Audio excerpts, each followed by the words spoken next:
Well, good evening. Okay. So, the earlier three lectures, videos showed you about the tension, how to calculate tension. Let me just go back. Yeah, just a minute.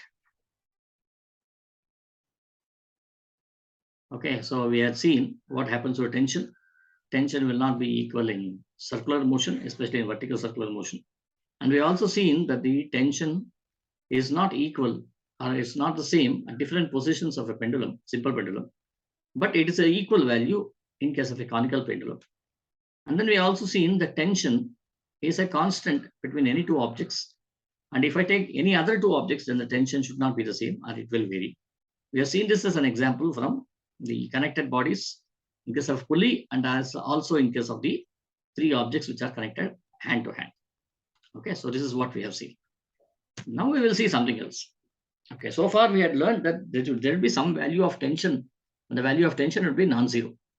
Now the question is, can the tension in the string be zero? Can the tension in the string be zero? Wow.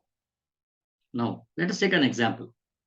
What have we learned? We have learned that if you have an object which is being tied to a string like this is a string, this is O, this is A, will the tension be zero?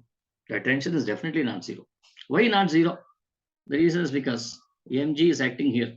If there is an unbalanced force here, the object should fall down, but it's not falling. Why is it not falling? Because there's somebody who is pulling it upwards. What is this? Tension. So here tension is equal to mg. You already know this. Now, the next question we have posted now, can this become zero? Yes, of course. When the string is not absent, when the string is not present. What do you mean by that? Cut the string. Simple. Right? Cut the string. If you cut the string, definitely tension the string is zero. There's nobody who is pulling it upwards here, right? So therefore, cutting the string is a one option. Then, when else can tension be zero? Or we can say when the string is cut, the tension in it is zero. That's what we can say. Now let us consider one more example where tension is zero. Now with the same object, okay, let me not do this one. That is the same object. Let us say I'm lifting it upwards, so that the object doesn't look like this. It's not another tensed force, but instead it is like this over here. It is like this over here. Now what do you say?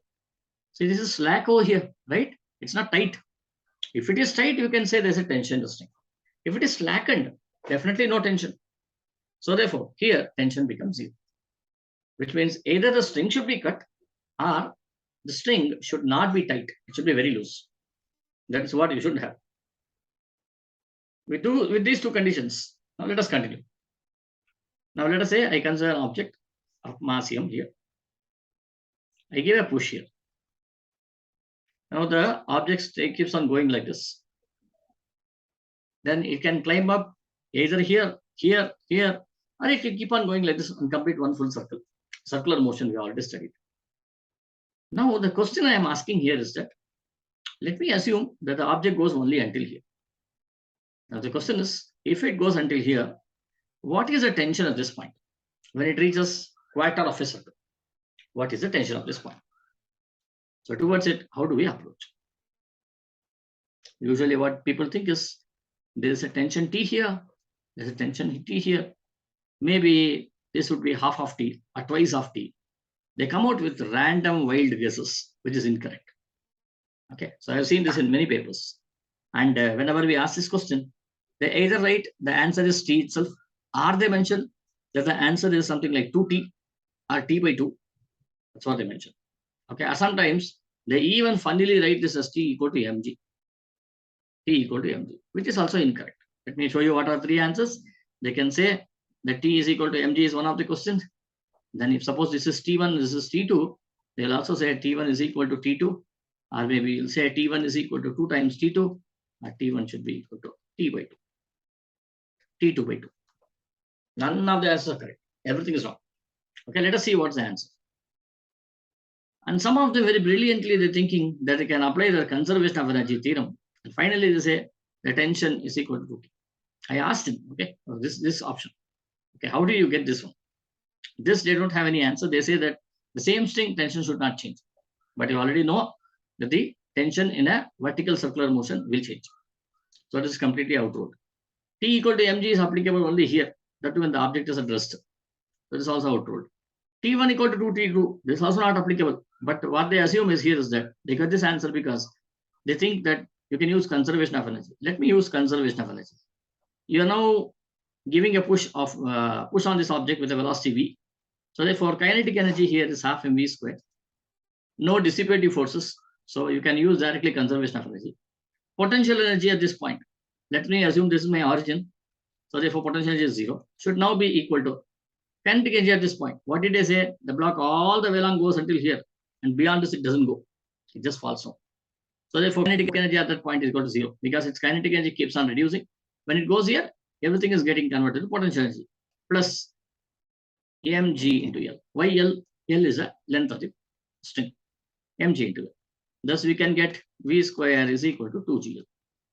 And based on it, they say since velocity square, which is proportional to kinetic energy, since kinetic energy is proportional to V square, so the force or the tension should also be proportional to kinetic energy. So therefore, this should now be equal to 2T. Okay, which is a completely incorrect way of defining things. It is wrong. Now let us understand how do we do this. So this part of it is correct. No issues. Now, how do I find the tension here? Then how do I find the tension here? The tension here is nothing but T minus mg is equal to mv square by L. mv square by L. And therefore, tension T should be equal to mg plus mv square by L.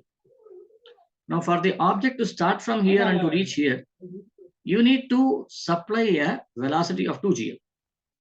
So what should you do? You should write this as mg plus m by L. Instead of v square, we'll substitute this one here into 2gl. This goes away. So it should be mg plus 2mg, which should be equal to 3mg.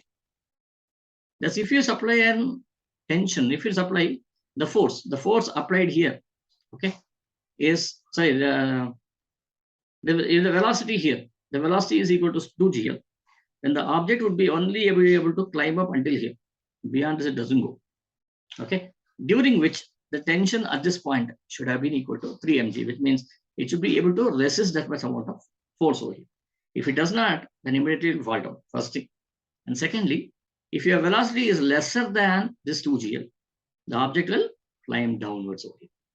So at this point, we have assumed that T1 equal to 0, which means that this tension, which was 3mg, as slowly as we kept on going over here, the tension became lesser and lesser. And when it went here, it became completely 0.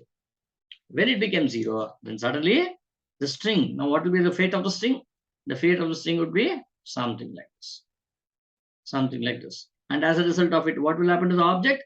The object will now start falling like this. It will describe a circular motion, so a projectile motion. So this is what will happen. Okay. Thus, tension can be 0 under two cases. The first one is the string is slack. String is slack. That means loosened. Second one is string is cut. In both the conditions, tension can come 0. Thank you, friends, for watching this video. If you still like this, then you can subscribe to my channel for further updates. Thank you.